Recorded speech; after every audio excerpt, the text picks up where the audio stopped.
అసెంబ్లీలో తీసుకొచ్చారండి. ఒక ఆడపిల్లకి అన్యాయం జరిగినా, చంపేసినా, లేకపోతే రేపు జరిగినా 21 రోజుల్లో మరణశిక్షణ వచ్చేలా చెప్పి ఉన్నారు. అది ఇప్పటివరకు ఇంప్లిమెంట్ అవ్వలేదు. అదేంటి? ప్రైమరీ స్టేజ్లో కూడా అది ఆగిపోయే ఉంది. ఇప్పుడు దిశ పరిస్థితి ఏంటంటే, దిశ అనేది ఇప్పుడు మనం అమెజాన్, ఫ్లిప్కార్ట్, జొమాటో ఎలాంటి యాప్స్ ఉన్నాయో దిశ అనేది కూడా ఒక యాప్ మాత్రమే.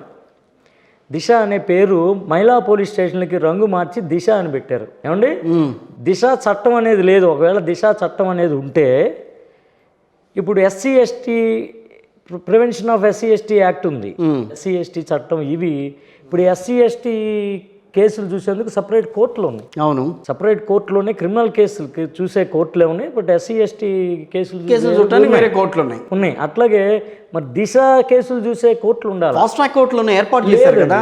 లేదు. ఫాస్ట్ ట్రాక్ కోర్టు వేరు, యాక్ట్ వల్ల వచ్చే కోర్టు. ఫాస్ట్ ట్రాక్ కోర్టులు అన్నిట్లో ఉంటాయి. ఓకే. కానీ దిశ ఇప్పుడు ఎస్సీ ఎస్టీ యాక్ట్ కేసులు సపరేట్గా ఉంటాయి. అవి సపరేట్ కోర్టులు ఉన్నాయి ఇప్పటికీ.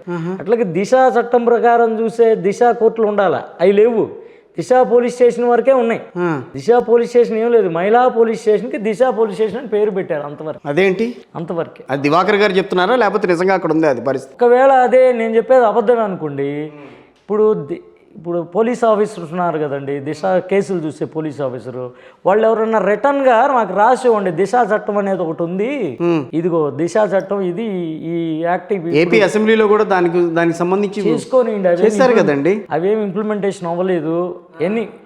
మేము ఒకటే మీకు చెప్తుంది, దిశ చట్టం అనేది ఒకటి ఉందనేది ఎనీ పోలీస్ ఆఫీసర్, ఆ రెవెన్యూ కలెక్టర్ అయినా ఎస్పీతోనైనా ఒక లెటర్ ఇప్పించండి. అదేంటి? అంతేనండి. దిశ చట్టం లేదు. మరి కొన్ని కేసులు జరిగినాయి, రమ్య వ్యవహారం కానీ ఇలాంటివి అన్నప్పుడు కూడా అప్పుడు చట్టాన్ని కదా.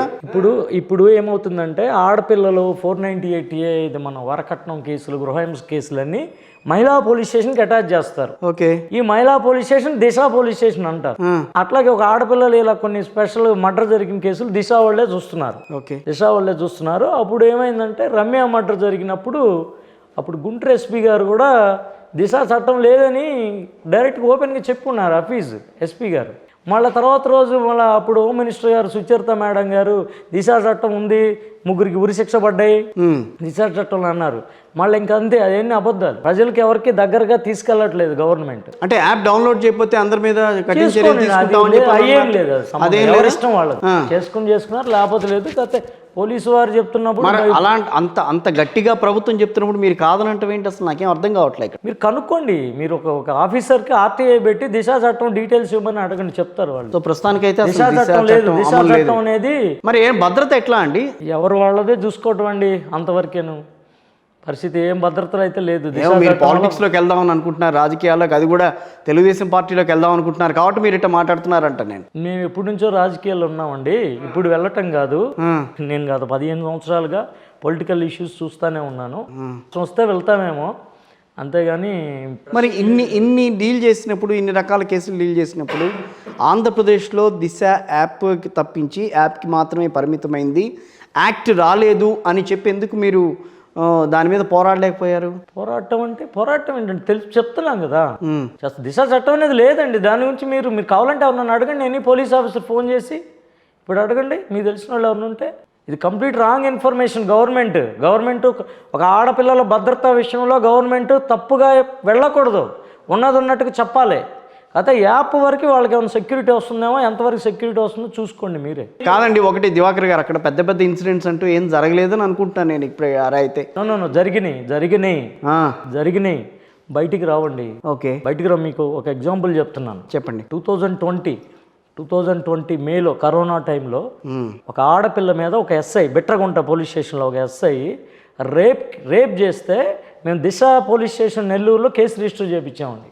ఓకేనండి, దిశ ఒక ఎస్ఐఏ రేప్ చేస్తే 376 పోక్సో యాక్ట్స్ పెట్టించాము అతని మీద. వాళ్ళు మీ దగ్గరికి వచ్చారా డైరెక్ట్? వచ్చి అప్రోచ్ అయ్యారు. వాళ్ళు కొంచెం పేదవాళ్ళు, మాకు తెలిసిన వాళ్ళ దగ్గరకు వచ్చారు. మేము అది ఎఫ్ఐఆర్ కట్టించాం, కానీ అక్కడ 6 months వరకే అతన్ని అరెస్ట్ చేయలేదు. అతను యాంటిసిపేటర్ బెయిల్ తెచ్చుకునేదాకా పోలీసు వారు ఉన్నారు. చాలా జరుగుతాయి. వాళ్ళు పేదవాళ్ళు కాబట్టి అరెస్ట్ చేయలేదు. పేదవాళ్ళకి న్యాయం జరగదు. అదేంటి? పేదవాళ్ళకి న్యాయం జరగదండి. కోర్టులో జరగదు, బయట జరగదు. దాదాపు 90% వైఎస్ జగన్ గారి ప్రభుత్వంలో ఎస్సీ ఎస్టీలకు జరిగినంత న్యాయం, 90 దళితులకు జరిగినంత న్యాయం ఇంకెక్కడా జరగలేదని చెప్పి పేదవాళ్ళ ప్రభుత్వమే చెప్తోంది, ప్రభుత్వ అధికారులు చెప్తున్నారు, రాజకీయ నాయకులు చెప్తున్నారు. పేదవాళ్ళకి 90% న్యాయం జరగదు, కోర్టులో జరగదు, పోలీస్ స్టేషన్లో జరగదు. ఆంధ్రప్రదేశ్లో ఎప్పటి నుంచి? నాకు తెలిసిన దగ్గర నుంచి, అంటే లాస్ట్ 15 years నుంచి 15 ఏళ్ల నుంచి. అంటే ఆంధ్రప్రదేశ్ జరగదు. ఎందుకని? కారణం ఏంటి? పట్టించుకోరు ఆఫీసర్స్, పట్టించుకోరు. మరి మీరు చాలా విషయాల్లో మీరు ఇన్వాల్వ్ అవుతున్నారు కదా, చాలా కేసులకి సంబంధించి, ఎస్సీ ఎస్టీ కేసులకి సంబంధించి కానీ, ఇలాంటి మర్డర్ కేసులకి సంబంధించి కానీ మీరు మాట్లాడుతున్నాను అన్నారు కదా. అది ఎస్సీ కేసులు ఎక్కువగా ఎస్టీ కేసు నేను ఇన్వాల్వ్ కానండి, ఎక్కువ. అవును. మరి అక్కడ లా కమిషన్ ఉంటుంది కదా, లోకల్గా మహిళా కమిషన్ ఉంది కదా. అవును, మహిళా కమిషన్ ఏర్పాటు చేశారు. మహిళా భద్రతకు అని చెప్పి వాళ్ళు కట్టుబడి ఉన్నామని చెప్పి చెప్తున్నారు. మరి అవి జరుగుతున్నాయి కదా అవన్నీ. ఒక నిమిషం వినండి. ఇప్పుడు ఆ పాప రేప్ కేసు విషయంలో మేము మహిళా కమిషన్ని అప్రోచ్ చేయమండి. మహిళా కమిషన్ చైర్మన్ మెంబర్స్ని అప్రోచ్ చేయం. వాళ్ళు అరెస్ట్ చేయలేదు కదా, వాళ్ళు చెప్పిన పోలీసులు కూడా వినలేదు, అవ్వలేదు. అంతే. అప్పుడు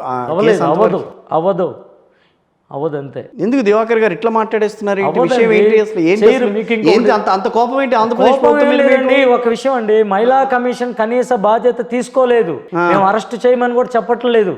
అరెస్ట్ చేయమని చెప్పి విసుగెత్తిపోయాం మేము.